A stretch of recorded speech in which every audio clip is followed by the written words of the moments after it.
La centrale nucléaire ukrainienne de Zaporijia, la plus grande d'Europe, est-elle devenue une bombe à retardement? Depuis qu'elle a été bombardée vendredi dernier, la centrale est aux mains de l'armée russe.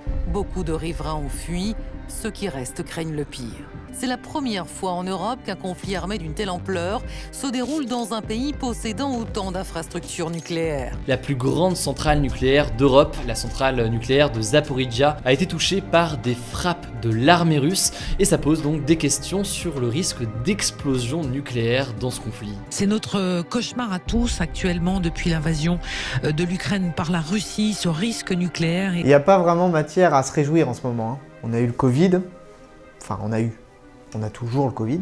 D'ailleurs, regardez ce qui se passe en Chine, franchement, ça fait peur un petit peu.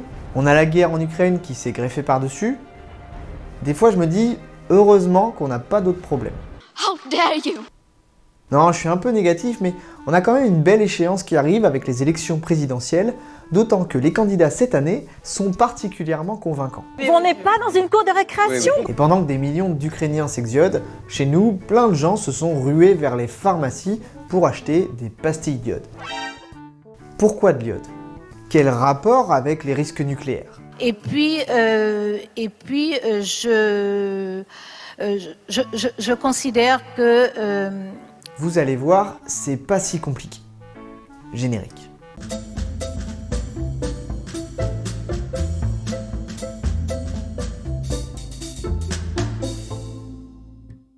L'iode est un constituant essentiel de la thyroïde. C'est une glande qui se trouve au niveau du cou et qui sert à plein de trucs. Si on zoome un peu dans la thyroïde, on peut observer des follicules thyroïdiens. C'est ici, au centre, qu'est stocké l'iode. Les thyréocytes, ce sont les cellules qui sont autour, fabriquent de la thyréoglobuline. Là-dessus, 3 ou 4 atomes d'iode sont fixés pour en faire les hormones T3 et T4, qui peuvent être stockées pendant des mois. Ces hormones ont plein de rôles différents, par exemple, elles sont impliquées dans le développement du système nerveux et dans la croissance. D'ailleurs, fut un temps pas si lointain, de nombreuses personnes avaient des carences en iode, responsables de crétinisme, de retards mentaux et de problèmes de croissance. Pour répondre à ces problèmes de carence en iode, la France, entre autres, a autorisé l'iodation de sel de table, en 1952. Mais c'est pas obligatoire, seulement 34% du sel vendu en France est iodé. Et à mon avis, il y a pas mal de nos politiques qui ont des carences en iode. Vous devriez réfléchir. La chose que vous avez sous les cheveux qui vous reste, ça s'appelle un cerveau. Ça sert à ça. Mais je vais le jeter par-dessus bord, ce crétin des Alpes! Et savez-vous pourquoi on parle de crétin des Alpes?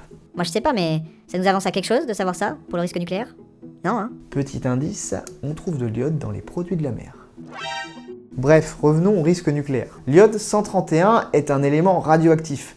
Il peut se retrouver dans la nature en cas d'accident nucléaire ou d'explosion d'une bombe atomique. L'iode 131 se désintègre spontanément en xénon et émet au passage des rayonnements radioactifs qui peuvent endommager l'ADN de nos cellules. L'iode est assez active mais pas pendant très longtemps. Sa période radioactive est de 8 jours. Ça veut dire qu'au bout de 8 jours, la moitié de l'iode radioactive s'est désintégrée. Donc, au bout de 80 jours, elle a complètement disparu. Mais pendant cette période de 80 jours, on peut faire le tour du monde, mais on peut aussi inhaler ou ingérer de l'iode radioactive, notamment en buvant du lait contaminé. On l'a vu, l'iode se stocke dans la thyroïde, sous forme libre ou au sein des hormones thyroïdiennes. Et elle peut y rester pendant des mois. Tout le temps qu'elle y reste, elle décharge sa radioactivité dans la thyroïde, ce qui l'endommage et peut éventuellement déclencher des cancers de la thyroïde. C'est par exemple ce qui s'est passé lors de l'accident de Tchernobyl. Le nombre de cancers de la thyroïde a explosé pour les personnes vivant autour de la centrale nucléaire. L'UNSCARE a estimé que 7000 cancers chez les enfants et adolescents étaient liés à la catastrophe. La plupart avaient bu du lait contaminé à l'iode 131. Heureusement, comme c'est un cancer qui se soigne bien, seulement 15 en sont morts. À l'époque, les pastilles d'iode n'avaient pas été distribuées à temps.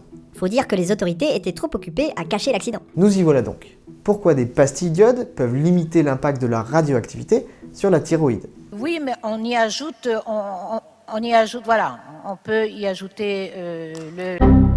Eh bien parce que l'iode ne peut être stocké qu'en quantité limitée dans la thyroïde. Au-dessus d'un certain seuil, l'iode est éliminé par le corps. Donc une pastille d'iode, ça sert pas à bloquer le courant dans un sens, ça permet de saturer la thyroïde avec de l'iode non radioactive. L'iode radioactive ne peut pas être stocké et est donc éliminé dans les urines. La prise de 100 mg d'iodure juste avant l'exposition permet d'éviter 95% voire plus de la dose de radioactivité sur la thyroïde. 90% si c'est pris en même temps et environ 50% si elle est prise 6 heures après l'exposition à la radioactivité. Bon, évidemment, l'iode ne protège que de l'iode 131, pas des autres éléments radioactifs. Mais voyons. Et ça sert à rien d'en prendre en prévention, hein. Non seulement ça n'a d'effet que pendant 24 heures à 48 heures, mais en plus ça peut être dangereux pour la santé. C'est faux. Donc pas la peine de se ruer vers les pharmacies. Allez plutôt chercher du PQ. Vous en aurez besoin quand vous ferez votre plein d'essence. Merci. C'est pas fini. Eh ben, je serais bien embêté si je devais aller voter. Je savais que votre système de vote était tout pourri, mais je connaissais pas encore la qualité des candidats. Là où ça me rassure, c'est que vu votre niveau de coordination, vous n'êtes pas prêt de vous débarrasser de nous. Sur ce, bon vote et à bientôt.